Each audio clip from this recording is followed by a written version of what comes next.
Ladies and gentlemen, welcome back to this Sunday edition of the True Life Podcast. We got the one and only Doma Nunzio, a incredible individual. He's the Chief Science Officer at Introspective Arts, a luminary in the world of mycology, a trailblazer whose journey is as fascinating as it is inspiring.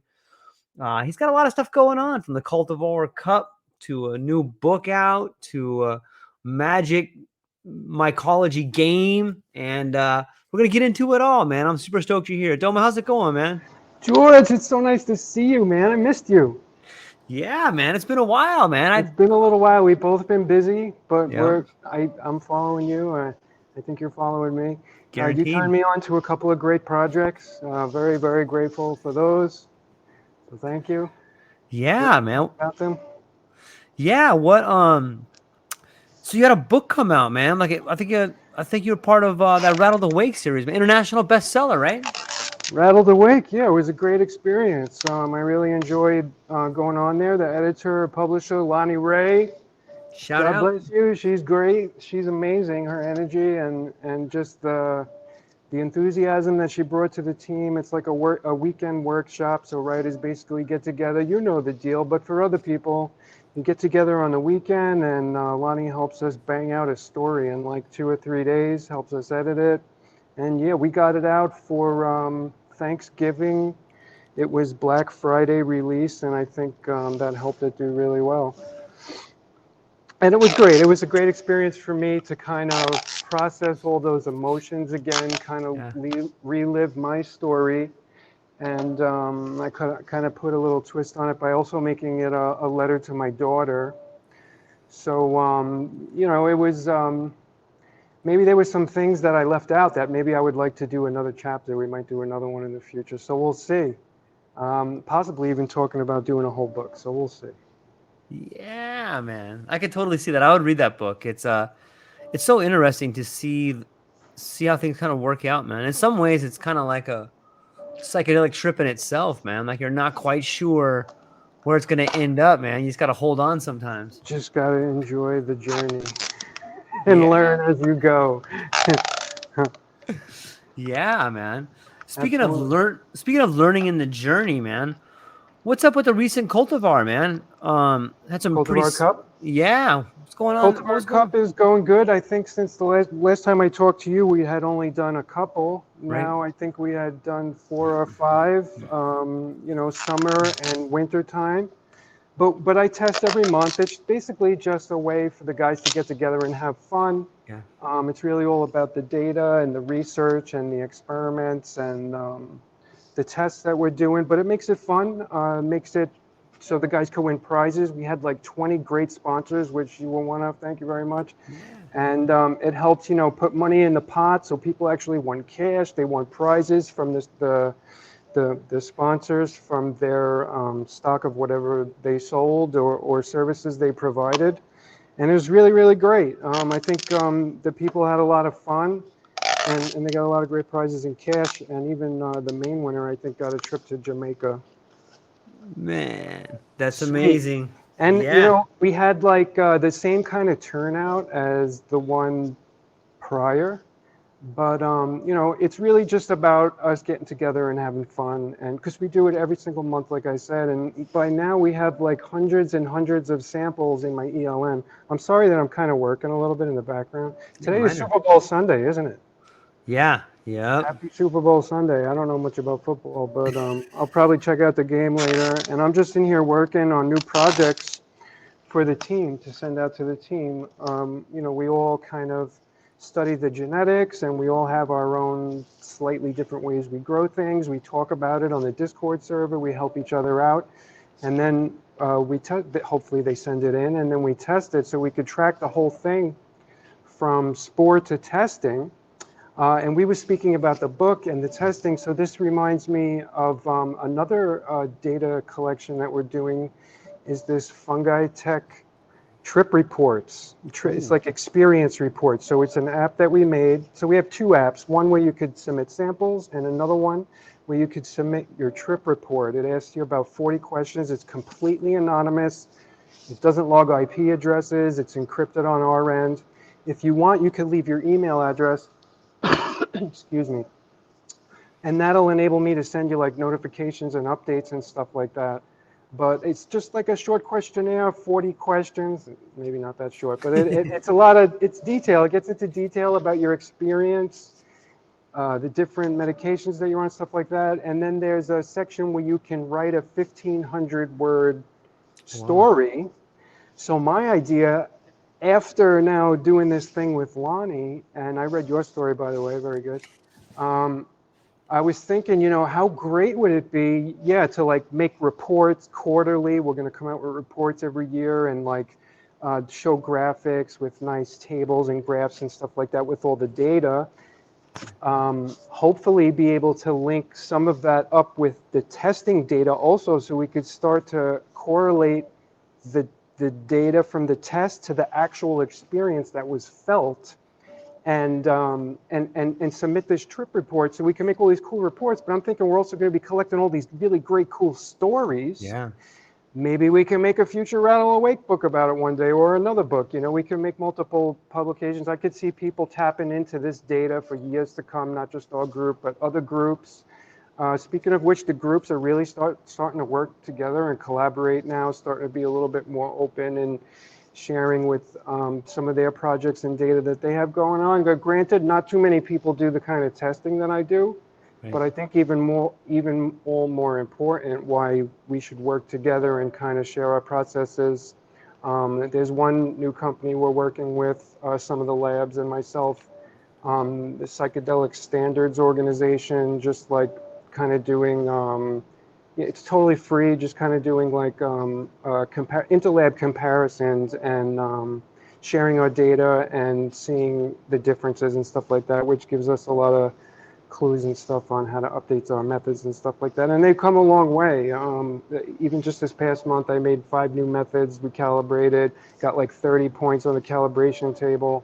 I'm at a point now where, I don't know, last time we spoke, I might have mentioned I was trying to get certified, or maybe I was thinking about, but I'm still kind of chasing that goal.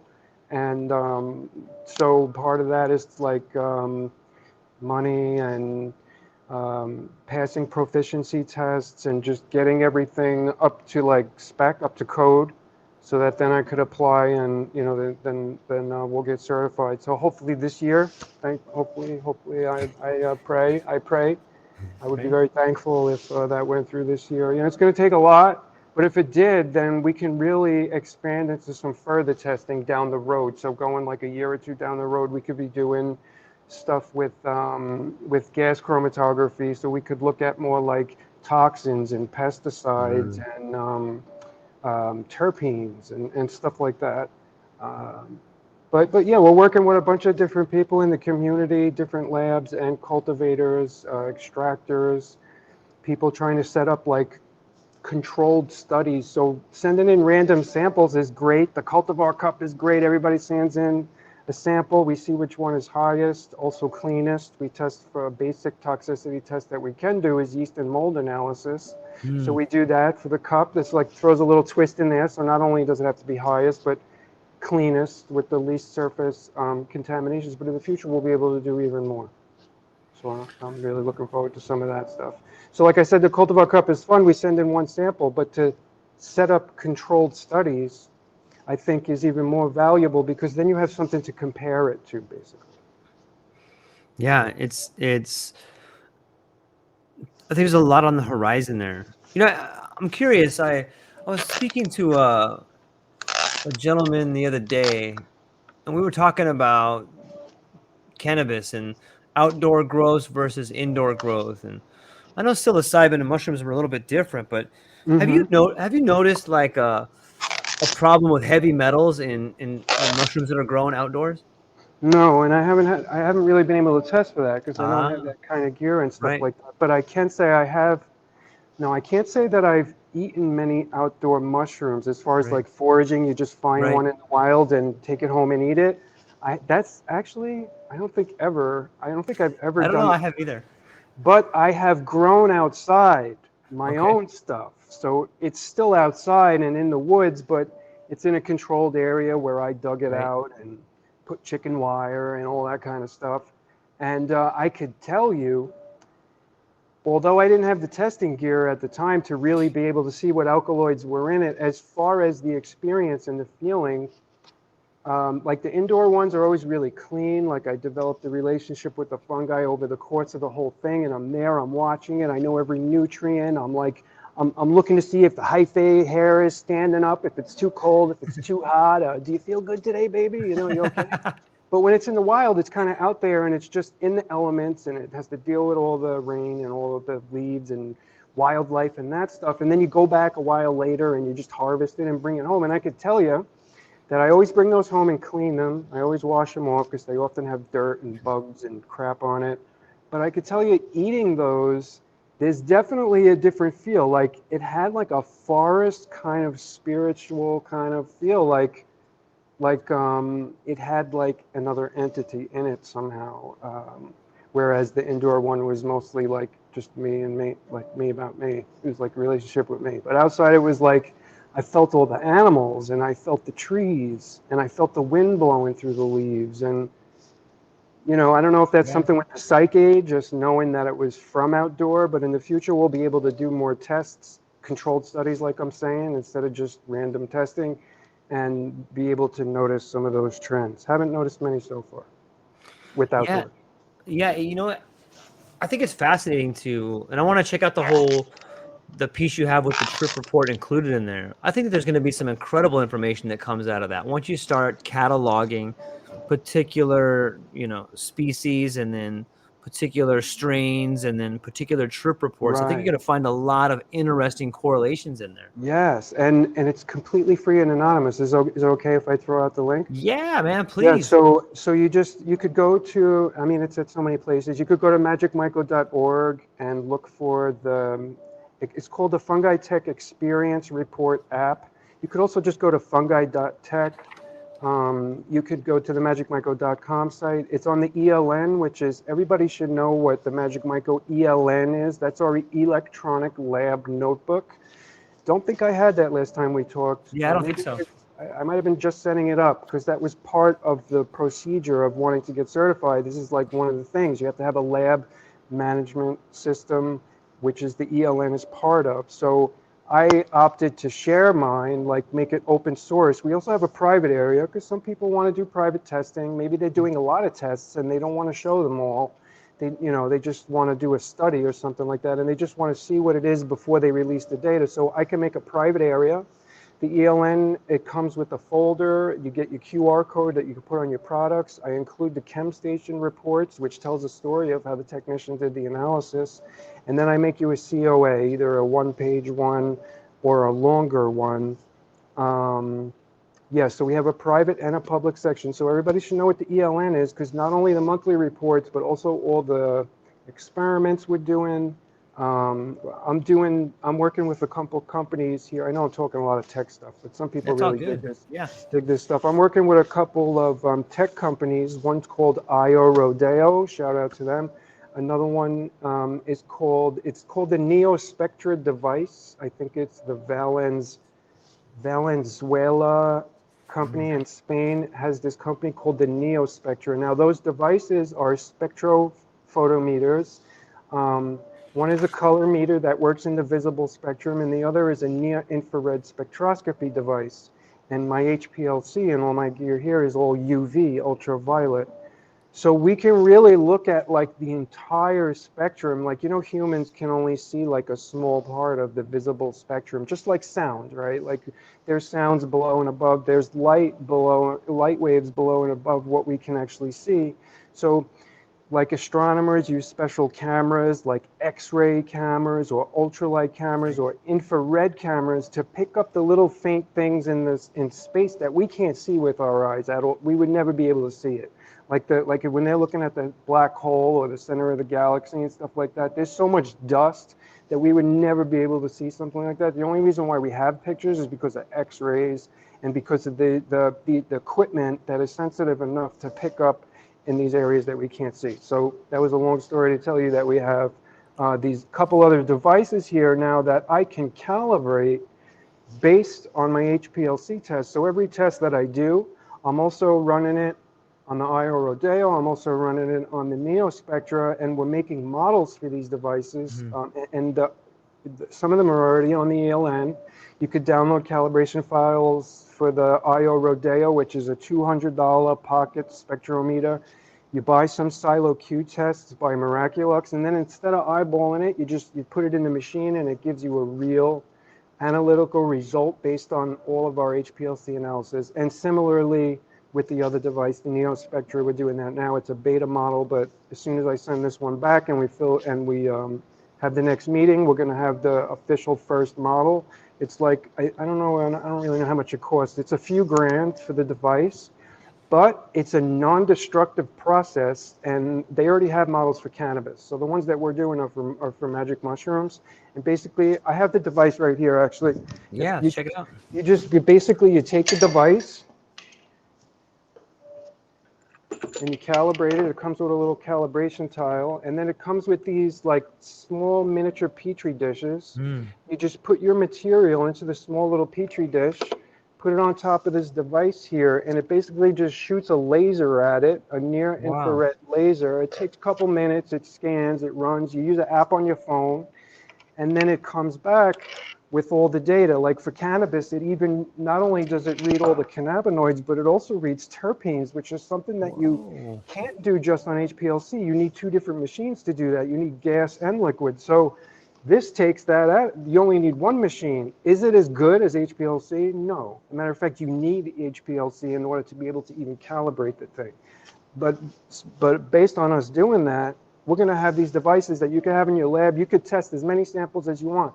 You could test every fruit in every tote and then eat it after you test it if you want, because it's non-destructive. So that's the beauty of that device, even though it's a little bit more money. It's a little bit, the device is, let me show you the IO Rodeo. Yeah, please. Let's check it out. The IO Rodeo here. Can I turn my camera around? Is that possible? No, maybe not. But I don't want to mess it up. But so this is the IO Rodeo, and it's very small, and it takes cuvettes. So you put cuvette inside that little hole there, right? So you take your Silo Q tests, and you split them up, and then you do the test, and then you use these micro cuvettes, and you just put it in there.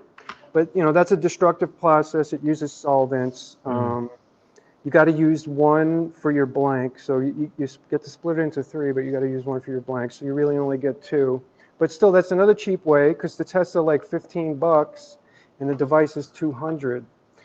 So we're doing experiments like doing collaborations and calibrations with groups like that, which I'm very excited about. So I'm glad that we're all starting to work together and do some of this stuff, because I think it's really important. I think it's really important for the community, for other labs, for people who they just want to know how to dose. They want to know how much to take and, make sure they don't under or overdo it. Some people want to go on microdose regimens. I'm really excited for the future of magic fungi and all the new legislations that are going out, and some of the products and stuff that people are making in anticipation for the thing. Yeah, I do too. I think we're really about to turn some corners here when it comes to, getting it out into the mainstream and people finding uses for it that on some level are able to, move past some of the pharmaceutical pills that are out there and whatnot. It's interesting too. It wasn't too long ago that in cannabis, we kind of used or bought cannabis based on folk names, like White Widow or, Yeah. and now we have now you can see the terp profile and you can see all these other attributes that will help you thoroughly understand, oh, this one is probably a better profile for me. Do you think that that's where we're headed with magic mushrooms, is being able to see, the different ingredients in there that would help out with probably maybe different disorders and stuff like that? Do you see that kind of going down the same path as cannabis? Yeah, definitely. Labels on the bottle saying, Right. which alkaloids are in it. Yep. Alkaloids in different combinations will have different effects or entourage or, ambient effect based on the profile of each mushroom. Some of the profiles are very different. Granted, Cubensis is similar mostly for all of them. Like you'll see a high psilocybin peak or a high psilocin peak, which we consider the major alkaloids. but some of these other exotics and some of the cubensis, especially some of the indoor domesticated ones that were breeding to be really strong, some of the ones that mutate, they're doing odd things and making a lot of minor alkaloids. Oh. We're going to get into a new test we're working on for beta glucans and polysaccharides, so we'll be able to look for those, which is good for not only magic fungi but functional mushrooms. A lot of people are interested in lion's mane Yep. and cordyceps and reishi. Yep. So those three mainly. Yeah. When you look at some of the tests, you know, I know that like I think it's the Stamens protocol calls for lion mane, you know, psilocybin, and these different ones together. When you do the test, are you able to put those profiles together and see how they kind of interact with each other?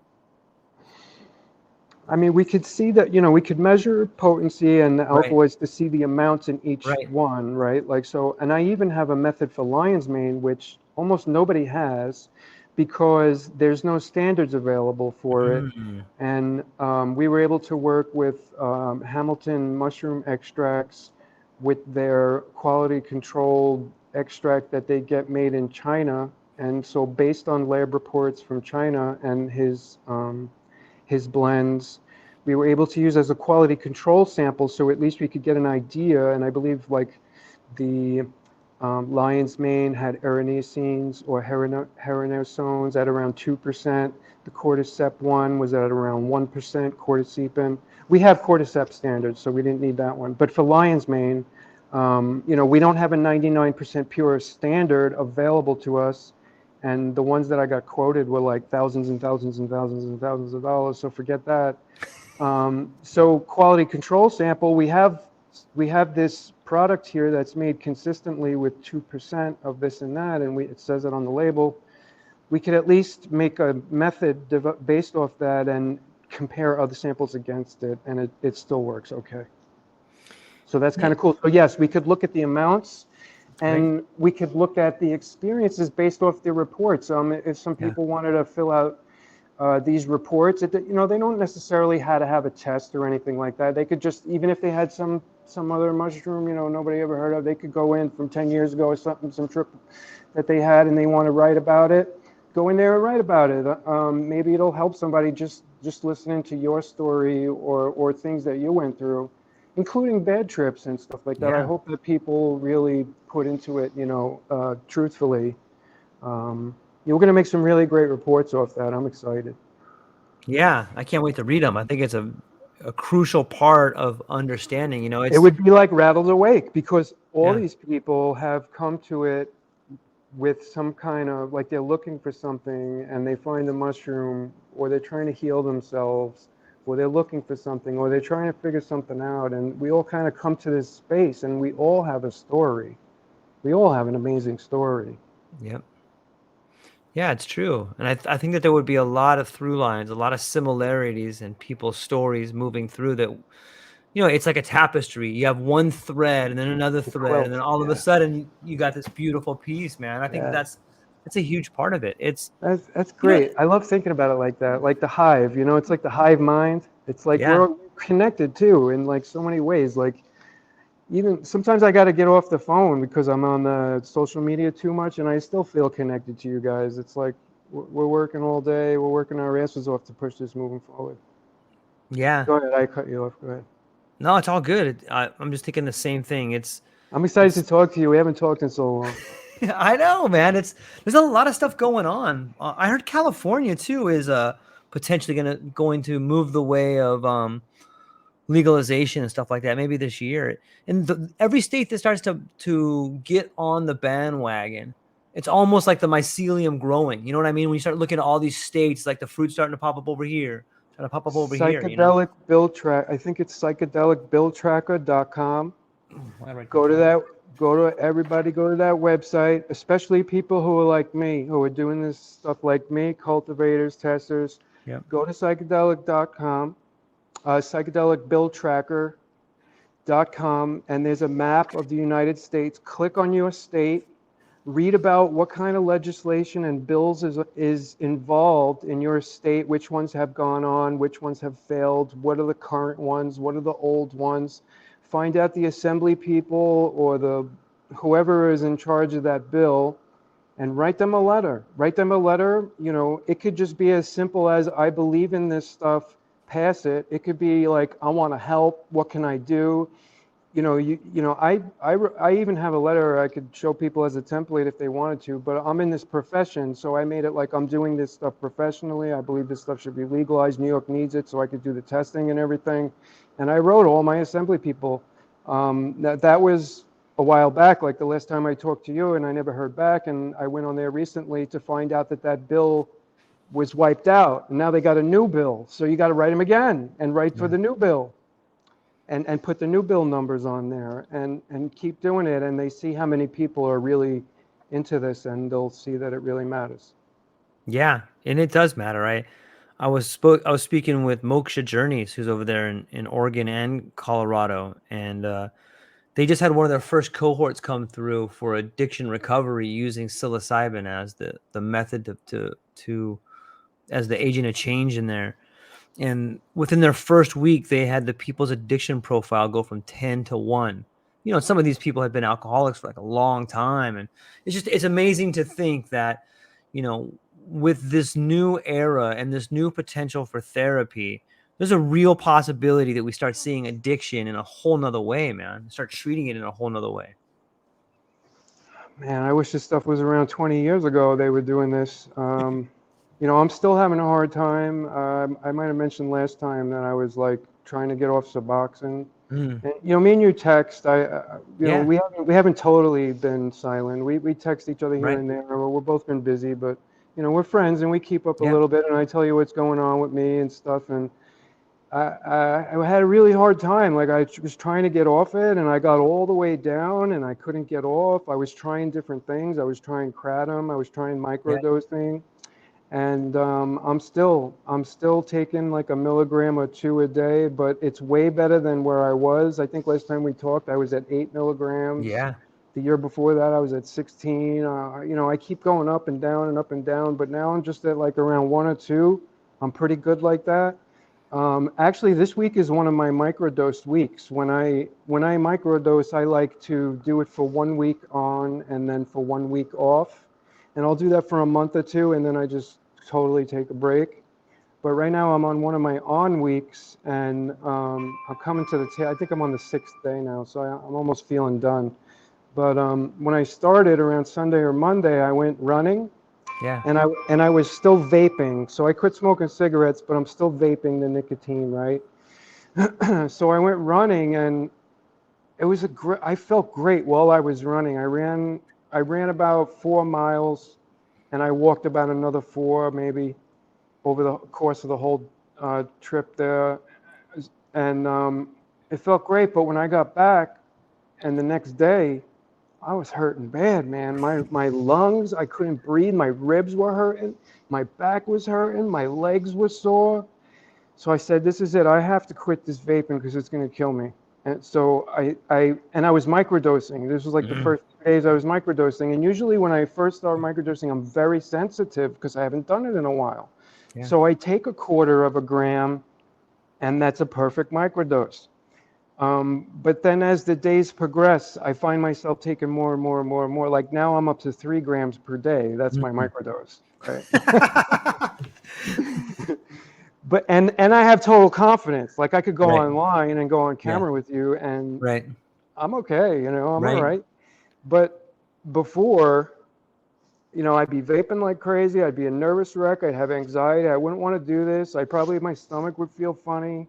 I don't have any of that now. It's 5 or 6 days later, and yeah, I feel like I need to maybe eat some fruit or maybe like drink a lot or something. But other than that, I feel great. Maybe a little dehydrated. That's about it. I got to drink something. Yeah, absolutely. It's interesting. Like, do you think it's when you specifically for microdosing or mushrooms and addiction, in your opinion, what does it do? Is it like do you think that the psilocybin on some level helps with the physical part of the addiction, the mental part of Mm. the addiction, or both? Both, definitely the mental part. You see, I'm holding this tape right here, and Yeah. that's because, well, I was working with it, but I have to hold something in my hand because I always have my vape in my hand, right? Ah, yeah. So it's like I find myself I used to sleep with it. I sleep with it like this on my chest, and I'm hitting it in the middle of the night. That's not good. You know, there's That's like little crazy. tiny particles in there. There's Yeah. metal and shit in there. If you hit it after the juice runs out, forget about it. You're inhaling formaldehyde and shit. Mhm. So like I'm thinking about all these things. So I quit. It's been like 5 or 6 days, but still I got some of the physical, like during the day, I'm Yeah. going like this. I'm going like this, like hitting myself in the face. Like I'm supposed to be hitting the vape and I'm like, shit, I quit. So, I got to do something else. So I got like the patches and I got the gum and I got a little piece of gum in my mouth over here. Yeah. And, I'm still doing the nicotine, but I'm not smoking. I'm Mm. trying to take care of my lungs. So, and until I started the microdose a week ago, no matter what was happening in my life, I wasn't accepting that. And then like during the first 2 days, microdoses, and then it comes to me at certain times, like I'm alone a lot, so it could Mm. come to me at any time because I could pretty much get into that state anytime. But for some reason, when I'm in the shower, like I went home, I was alone, I was like, I worked all day, I was microdosing, I was tired from running, and I took a hot shower, and it's like, that's when it hit me. It was like an epiphany from the celestial realm or something like that. It was like, you have to do this now. You can't wait another day. So I did. And it worked. And I'm still going through some of the physical things, but my mental is okay. And I'm still going through it with the other thing, but it's like, you just got to keep trying. You got to keep Yeah. persisting, and take care of yourself, especially as you get older. Yeah. Yeah. It's you know what, in my garden and I used to dip a lot. I used to smoke cigarettes when I was younger, and then I switched up to like Copenhagen, not Copenhagen, but Kodiak. And then it's hard to kick, man. But one thing I did is I started growing some tobacco in my garden out here because I have a little Hmm. yard and like everything grows out here in Hawaii. And then I would just take those leaves. Well, first off, you got to be careful, man, because you have a bunch of tobacco plants and you walk around and it's like wet. All those things rub on you, man. You're gonna get all like you get like tobacco sickness on This some is level. great. I love where you're going with this. Please keep going. And so it was work in progress because the first time I went out there and I just walked by the plants and like they rubbed on me, I got like, man, like my head hurt. I had to sit down. I was like, what the hell? And I started researching, and I'm like, so yeah, be careful. Like those plants rub on you when they're wet. But long story longer, I was able Hmm. to take like a couple leaves and just ball them Hmm. up and kind of dip them, and like Nice. yeah, it was You really helpful. changed, what you did was you changed your relationship. You changed it from an Yes. addiction to a loving relationship. And this could go with anything. And I can't believe you said that because it's amazing. Because after I quit, right, I still do the nicotine, Yeah. but I want to quit Yeah. that too. I'm saying I know what I'm going to do. I'm going to grow Aztec tobacco. I'm going to grow Yep. Nicotina rustica because I got these seeds here I've Yep. been wanting to Yep. grow. I'm going to Yep. start to develop my own relationship with nicotine in a way I never have before. I'm not going to go to the store and pay $20 Yep. for it. I'm not even going to buy, whatever, dip or cigarettes or anything like that. I'm going to grow my own and I'm going to use my own and then use that to taper off and use it as a sacrament instead of a drug. Dude, that's exactly how it's gonna fundamentally Change change your your life. relationship. And we say that a lot. Like I said, oh, there's a new movie. Let me plug the movie real quick. Yeah. My What buddy is it? Hamilton at Hamilton Mushroom Extracts, we filmed this movie 2 years ago, and it just came out now. The name, the direction is called Fox Real Films, like I think Faux, Faux, Mhm. Real, Faux Real Films, and it's called Through a Blue Lens, as your essence. You could just go on YouTube and type in Through a Blue Okay. Lens or Through a Blue Lens as your essence. It's made by Hamilton Mushroom Extracts, Faux Real Films. And it's about a half hour, 35 minutes. Okay. Great movie about this area in the Pacific Northwest and about the Azurescents, how they got there, the other indigenous and invasive species that came about, how it happened. I'll give you a little hint, man was involved. But check it out. It's a great film. I was in it. I was sitting right here in this spot. It just came out, and we did it like 2 years ago, so it's pretty cool that it came out. And in that movie, and many times before, I have said, you have to develop your own Yeah. relationship with the fungi And what I meant by that was exactly that. What we just said, like when you have a garden and you grow your own tomatoes, you grow your Yep. own cucumbers, they taste sweeter, they taste healthier, they almost taste like they're healing you as you eat it because you spent every minute with it. You put all that time in it. You watched the sun go into it. You gave it all the water and Yep. everything. So that's what I mean by develop your own relationship. You start to watch the mycelium grow. You start to know Mm. what it likes, what it doesn't like. You start to become a Yep. better cultivator. Maybe you even start to get into breeding some of the strains to make your crops better, to get a more plentiful crop or to get a stronger crop. And the next thing you know, you have a loving, sacred relationship with the fungi that could never really be abused like today's drugs and Yep. street drugs and prescription drugs and the other addictions that we have been handed down. It hasn't even been our choice. It's just been handed down to us and given to us, and we've been told to believe that this is how it goes. Science, real true science, is made to be proven wrong. It's only right until it's wrong again. Today we're going to talk about this great new theory we have, and it's only going to be great until it's proven wrong and a new theory comes out.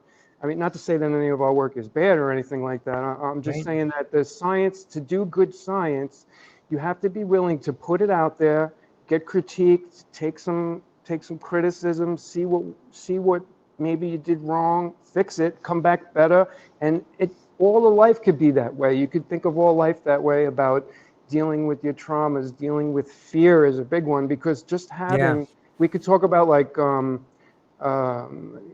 archetypes and ancestral archetypes or astral archetypes, or demons and stuff like this. Like, uh, if you have the fear, it's like an invitation for it to come for it to keep consuming you, right? But it's like in that fear is when you can really find the good in there and come out of it and just blast it all away, blast the darkness all away with light.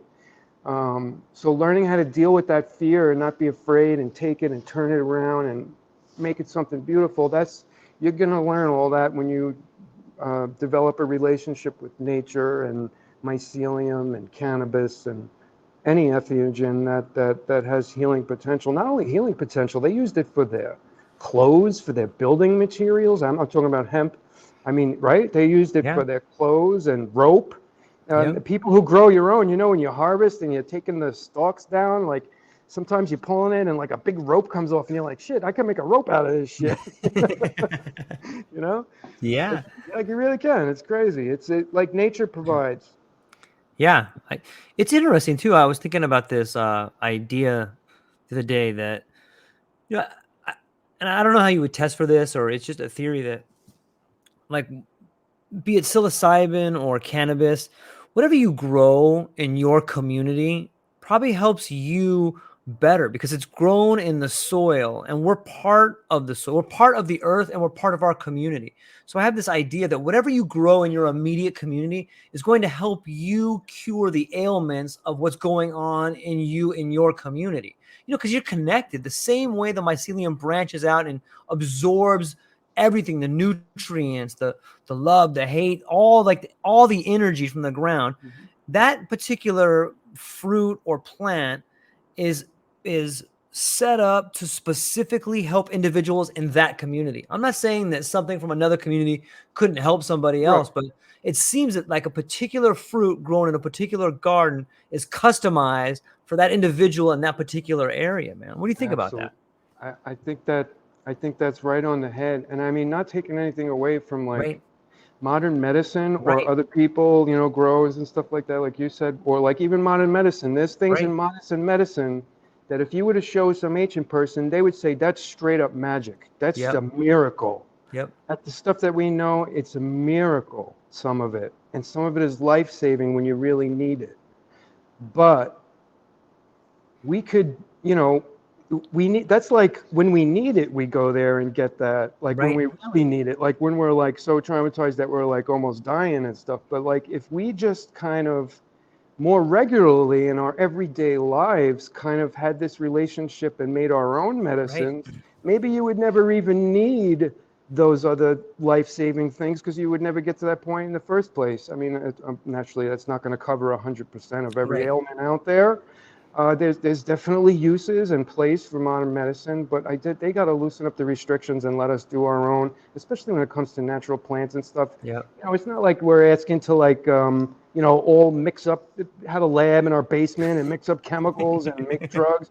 We just want to grow natural Yep. medicine, and I think that the ridiculousness of it is really kind of like disclosed now, because it's like even the government is they're trying to get it descheduled. They have to admit that, you know, it has medicinal uses and stuff like that. So it has no business being on that Schedule 1 list to Yeah. begin with.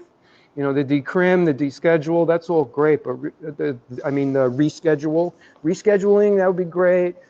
Decriminalization, that would be great, and everything. It's a step in the right direction, but really, we just got to go right to deschedule when it comes to plants, entheogens, mushrooms, and stuff like that. Right Yeah. intelligent person.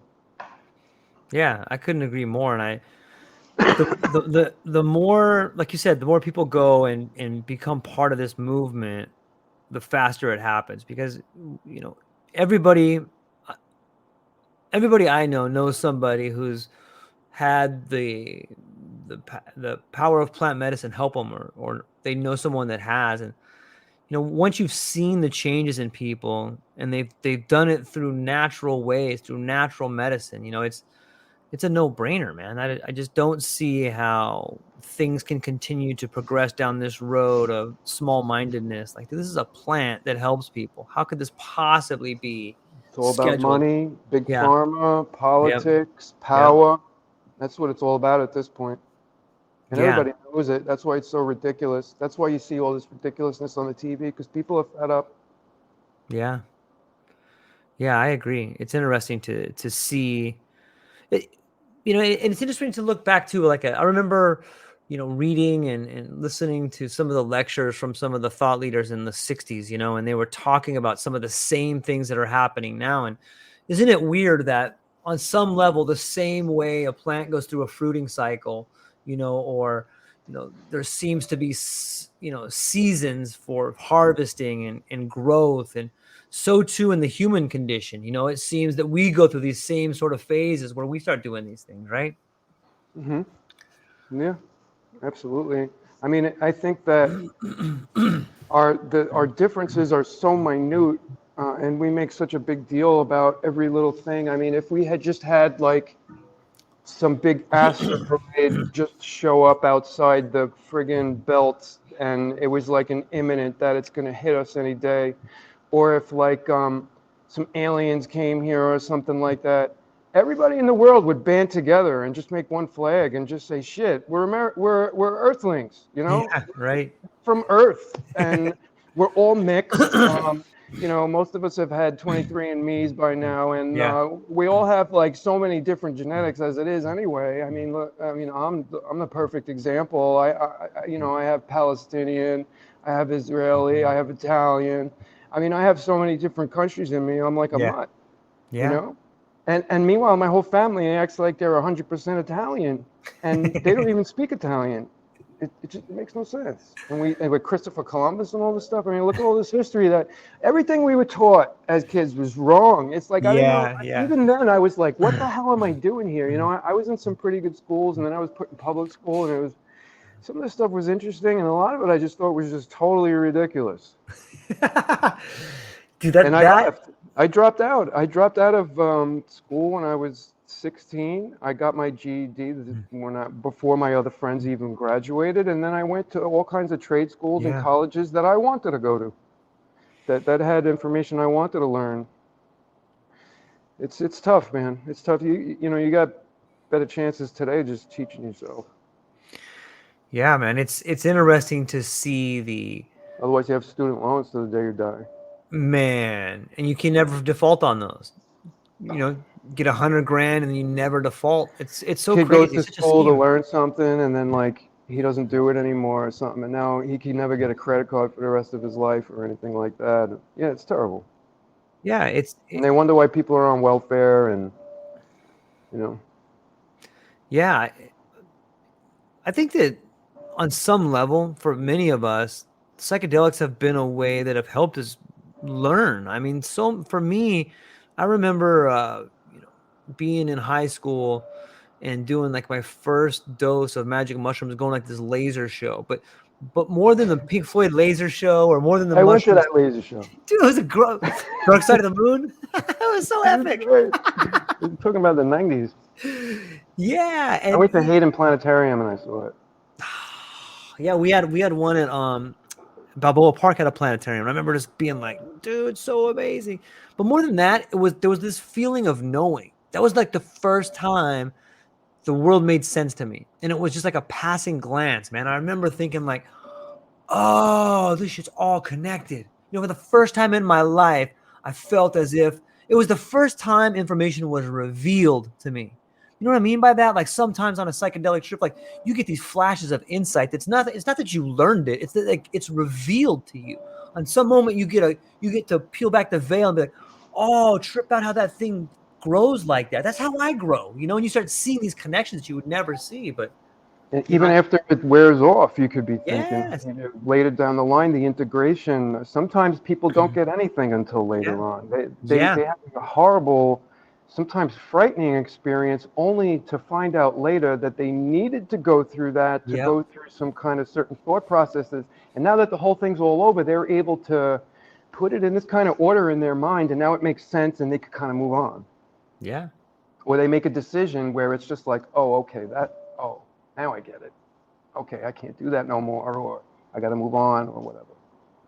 Yeah, it makes me think that a lot of this chaos and this just incredible fight for extracting resources everywhere is because we've been separated from nature.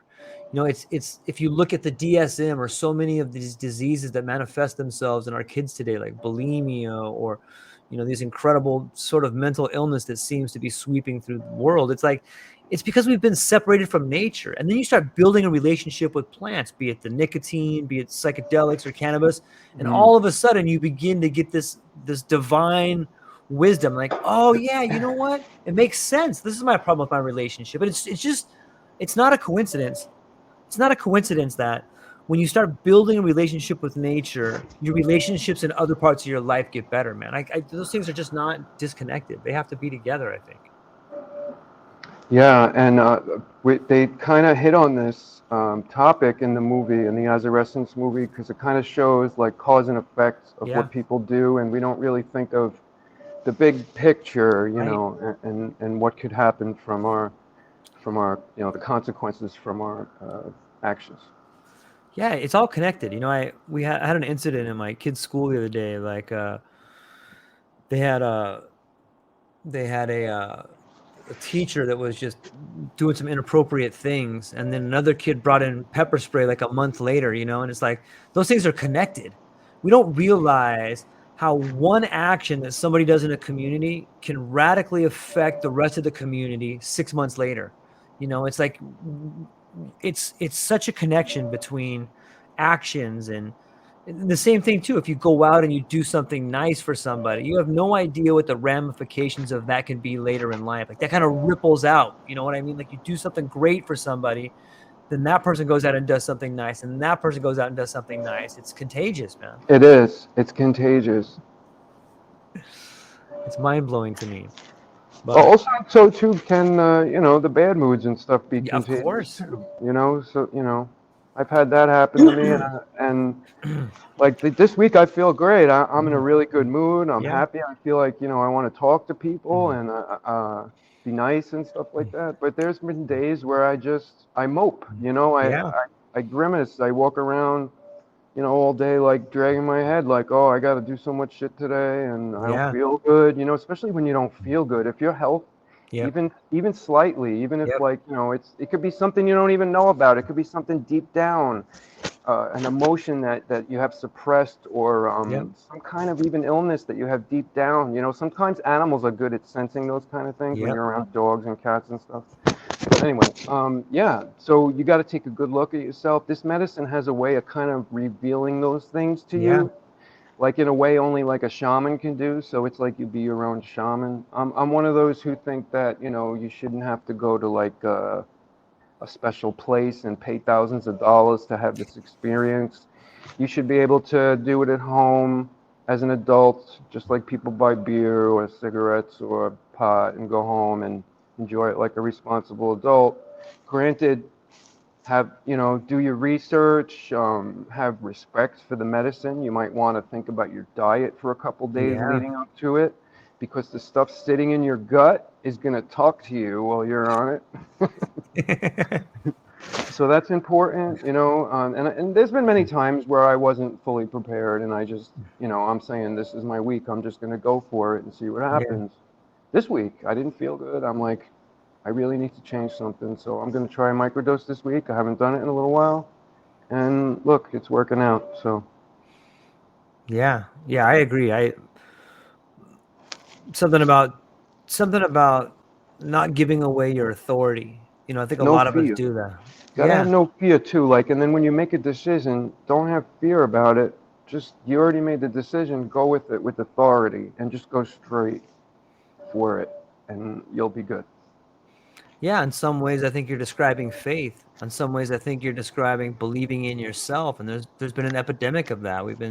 For some reason I think when you live in fear, you can't have faith, man. I don't think those two parts of the brain can light up at the same time. Because everything's so separate in today's society. Everything's divided. Like, Yeah. even families, forget about Yeah. politics, even families, even households, you know, how are you going to do that when we're so divided? And meanwhile, we have this spiritual connection underneath that is Yeah. so divine and magnificent. All we have to do is believe in it for a second, and we could tap into it. And all those who say, no, it's all bullshit, I'm just going to go in a box under the ground when I'm dead and that's it and all that stuff. Well, yeah, you're right, because that's what you believe. Yeah. Yeah. That's what And you believe, so you're going to get what you believe. you can change the way. Well, there's this great quote that says something along the lines of your your your actions grow where your awareness goes, or something like that. And it's amazing how much your life can change if you're willing just to see yourself differently. And I thought that's a big part of the spiritual experience. Or for me, my relationship with plant medicine is all about changing perspective and seeing the world in a way that is, fruitful. I think that's an apt Appropriate, metaphor. appropriate word. Right? So what else, Dom, you got on the horizon that you see, man? Anything else on the horizon that you see in the world of testing that's really exciting to you? Wow. Yeah, I guess getting into more of the gourmet stuff. I'm looking Okay. forward to testing some more. I'm looking forward to doing some of these controlled studies. I encourage people to help support my lab by signing up on a Patreon. Yeah. It comes with a great benefit of the Discord server where you could come chat with us. We do Yeah. giveaways. We have fun. We joke around. We have on Sundays. We have after this, I'm doing a little live thing on the Discord, so that'll be fun Nice. before the Super Bowl. So I'm just looking forward to all the collaborations. I'm looking Right. forward to the new legislation going on federally and statewide. It's going to be a little bit of a crazy year because it's an election year, Yeah. so I don't know how much is actually going to get done this year. They might try to get some stuff done before the election, but it seems like everybody's on defense defending them, their old ass selves. So Yeah. I don't know. I guess we'll wait and see what happens. But just everybody just keep pushing forward. I'm really excited for the community to be working together and to see this thing forward. Yeah. Maybe you can send out a quick shout out to some of the other sponsors out there. I know you got Oh, Willie, we and have so who many are some of those other sponsors. guys? Yeah, who are they? Oh, Willie Myco. We had Yeah. Hamilton Mushroom Extracts, Hate Street Shroom Shop. We had Gentech, who I wrote a paper with recently. We had Brown Treasure Substrate, Pacific Substrate. We had Blue Spore Myco, we had Tenor Myco, we had Capital Shroomery, we had Explore Spores, who won the whole thing.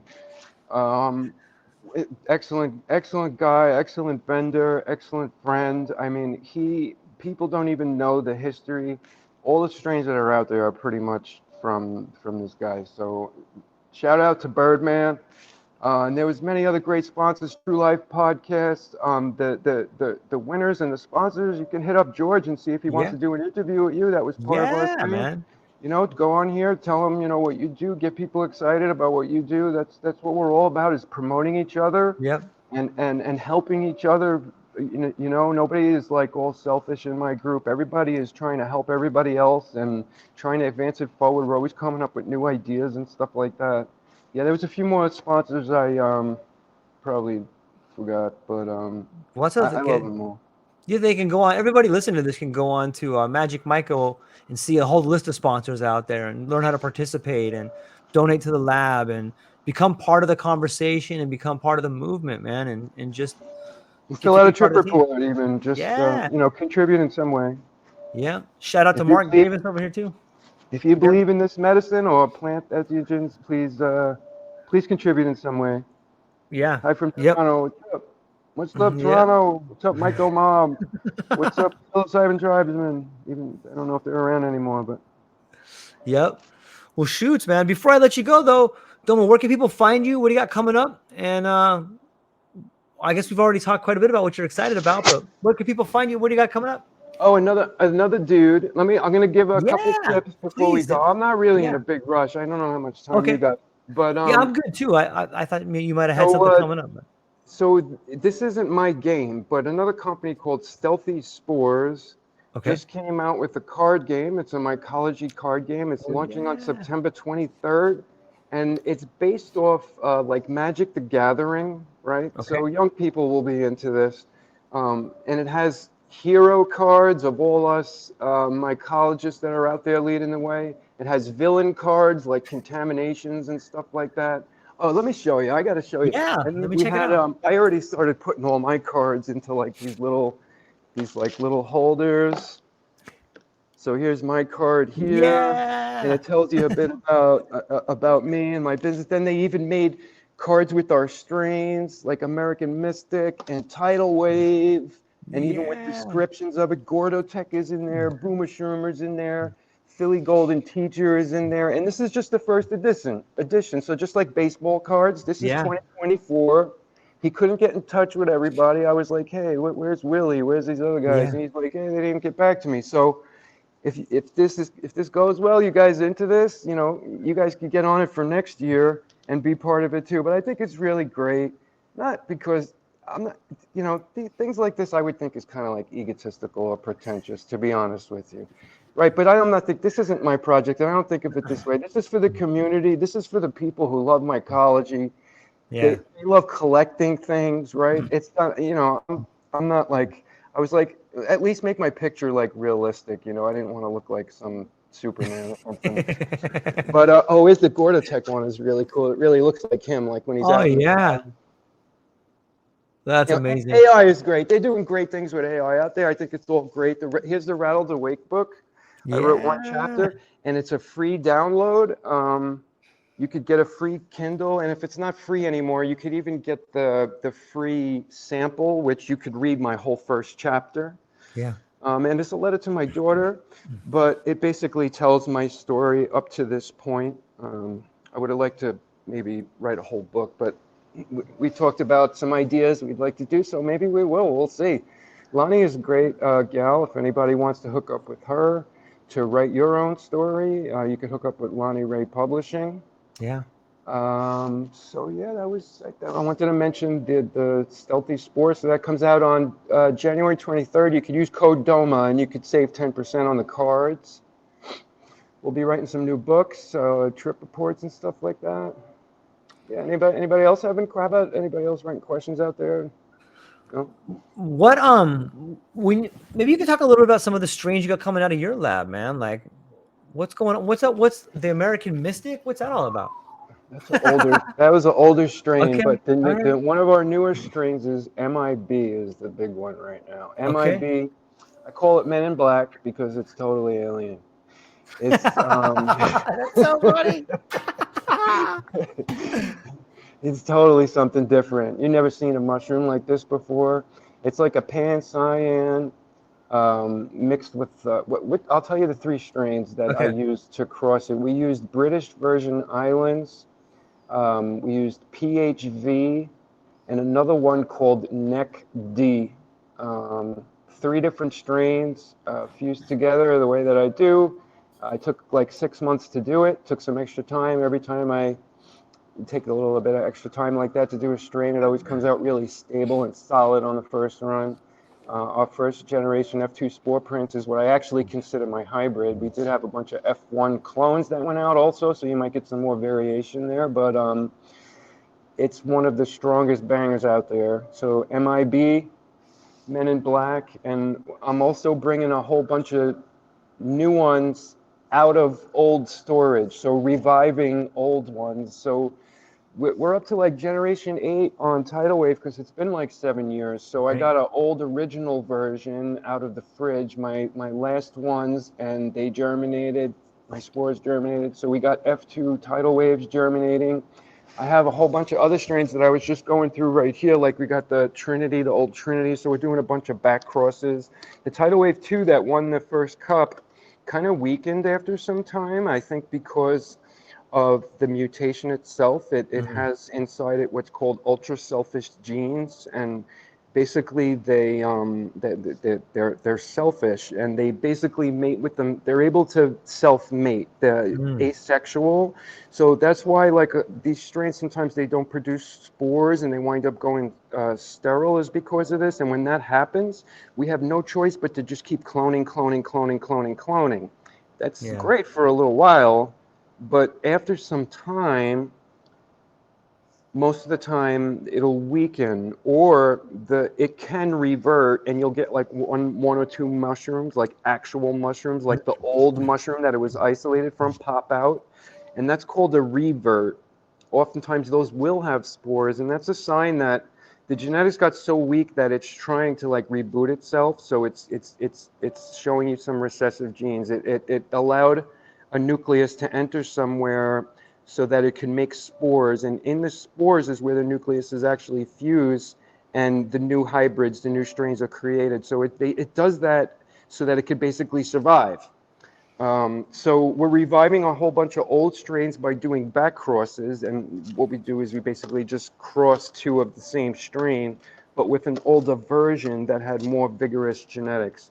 Then I got some like ones, a whole bunch that I'm reviving, like Raven, Mazatec.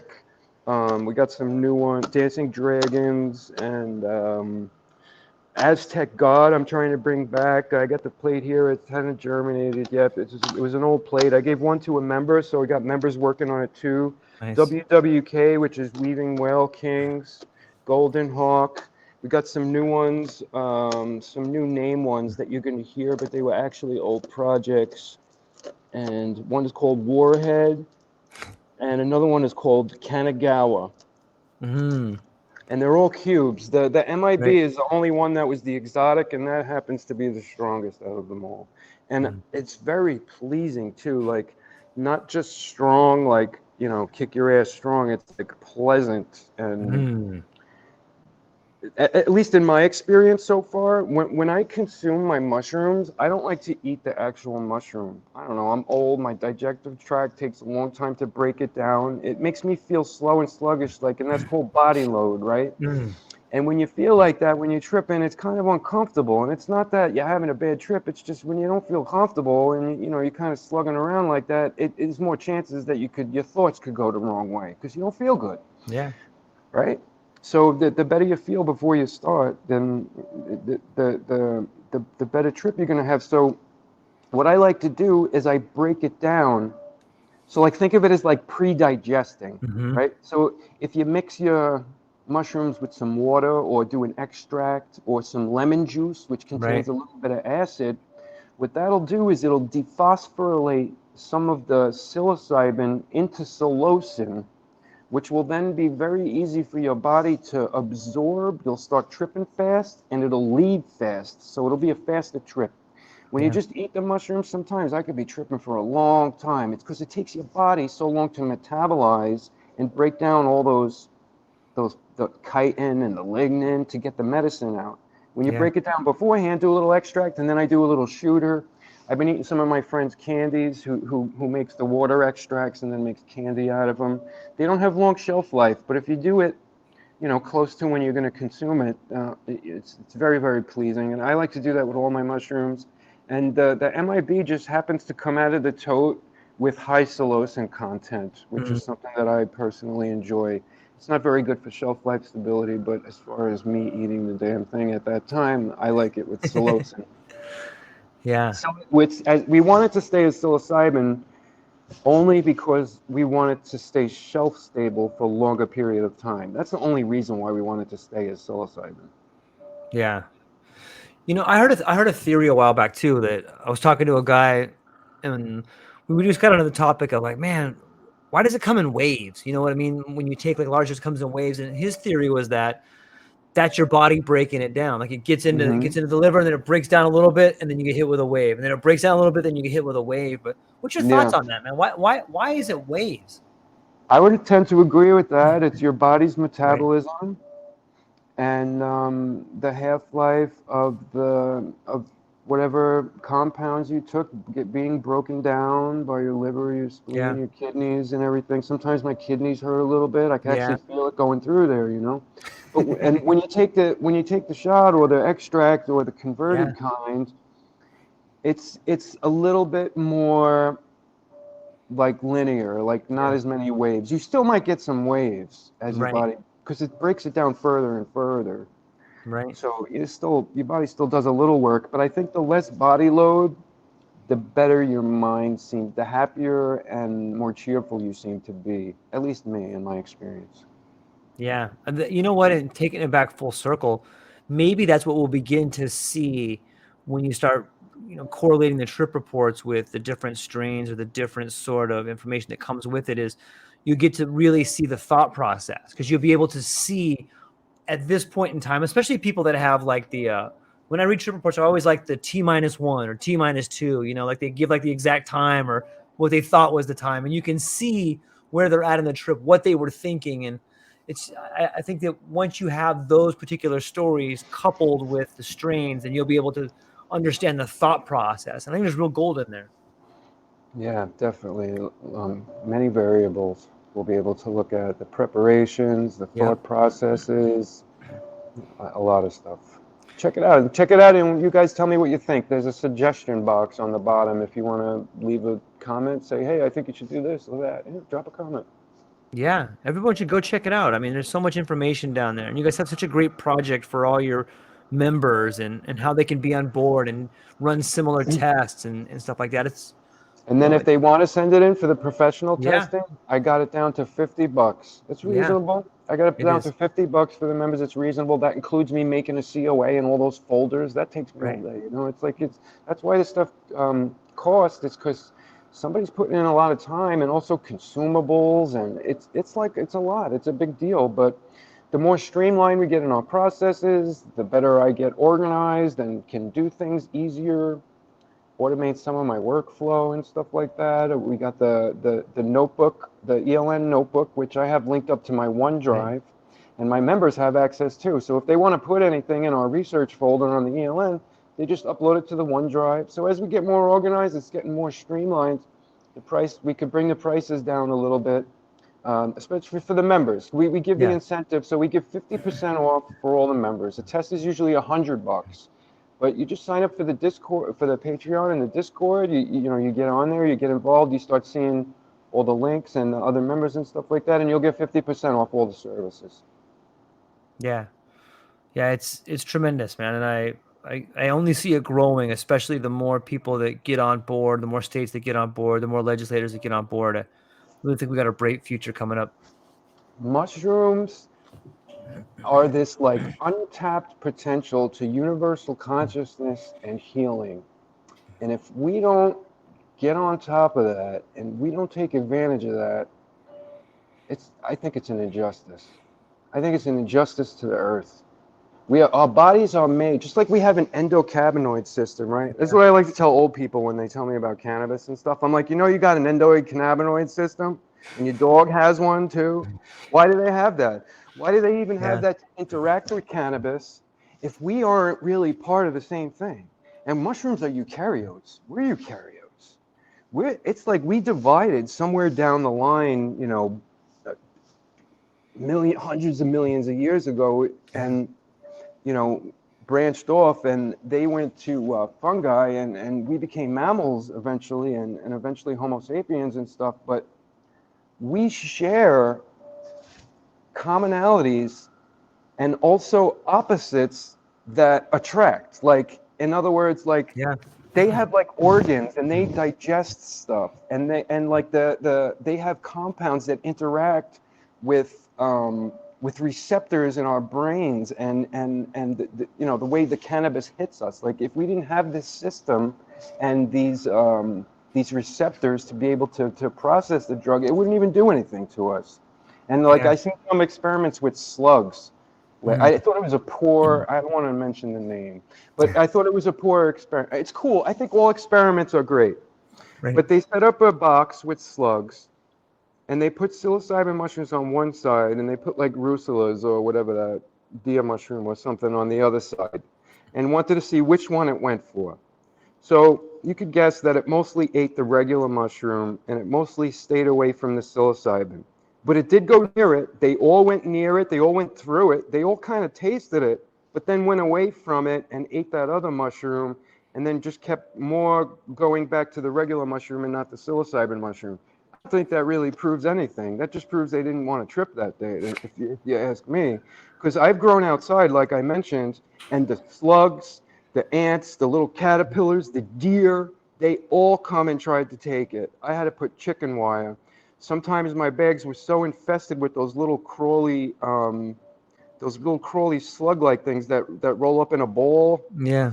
They're called anyway.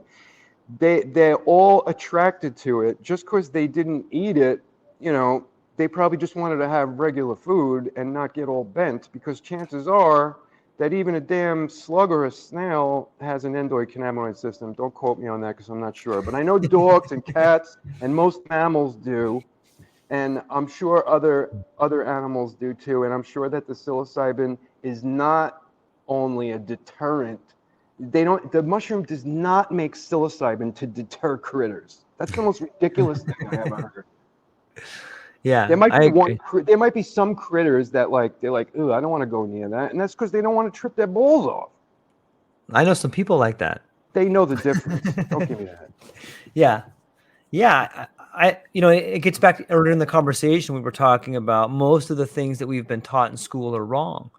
When I look at specifically the different plant medicines, when I look at mushrooms, I see it as like an exogenous neurotransmitter. Like, when you're taking that, you're communicating with the earth on some level. Like, we talked about information being revealed to you. You see different things about yourself. You have a different perspective. I mean, there's a fancy ways of saying these things, but a way to say it that everybody can understand is the earth is talking to us through us. Mm. It's Like like the that. Kundalini. You feel that Yeah. it can really connect easy. It's that Kundalini and the chakras and the Yeah. energy from the earth. You could really tune into the You different can. areas in your body, whereas maybe you couldn't before. And if that's all the mushroom does for you in your life is open up a doorway for you to think differently later, then great. Yeah. That's what it's meant to do. And you don't have to keep taking this stuff. You Yeah. don't have to get addicted to another chemical. Many people, after they try this, they're like, the next day they're like, oh, get that away from me. Right. Not today. I gotta wait a while. Yeah. I mean, I could do it every day and stuff like that because I'm Me used too. to it and I'm on regimens and stuff. But I mean, I'm just saying generally, like, Right. it's non-addicting, if anything. Like, you have to work yourself up to take it a Right. little bit. You got to take care of yourself. You got to like work up the balls to take it. Whereas regular opiates and stuff, it's like you'll fucking rob an old lady to go get it. It's true. It's true, man. But yeah, Doma, I mean, I love. I would never rob an old lady. I would never rob an old lady. And under no condition, under no condition. But I'm just Right. saying, I'm trying to make a point that the world is very divided in the way Yeah. that it thinks, in the way that it lives, in the way things that it believes. And we have no power. We've been taught to have no power. We basically give it up, Yeah. and it's an invitation. We allow it. We give it up by giving into it, by having Yep. fear, by succumbing to the loneliness, to the emptiness, to the conspiracy theories and all this junk.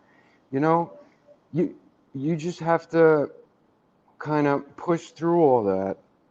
Really, honestly, I don't know how to exactly to describe it, but you kind of have to just get over the fear and maybe go on a psychedelic trip.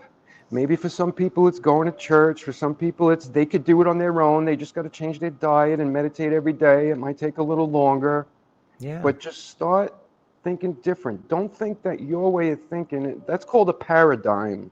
The way people think and the way people perceive things is called like a paradigm, and it Yeah. could be changed any moment. Every thought you Yeah. have could be a new paradigm, and it could be real. You just have to believe it. That's well said. I think on some level, what helps people see through the fear is that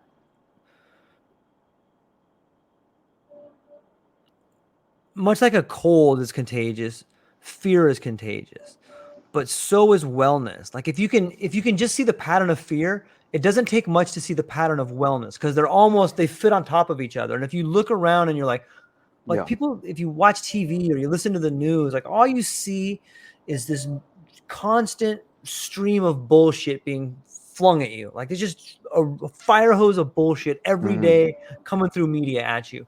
And if Hmm. you realize for a minute, like that doesn't sound right, or man, it seems like we're all divided. Like no matter where you turn on or whatever, there's just, man versus woman, gay versus straight, black versus Right. white, Palestinian versus Israel. Right. Like it's just this constant stream of division. And you have to start asking yourself, why? Why is there a constant stream of division? And once you start asking questions like that, you realize the answer pretty quick.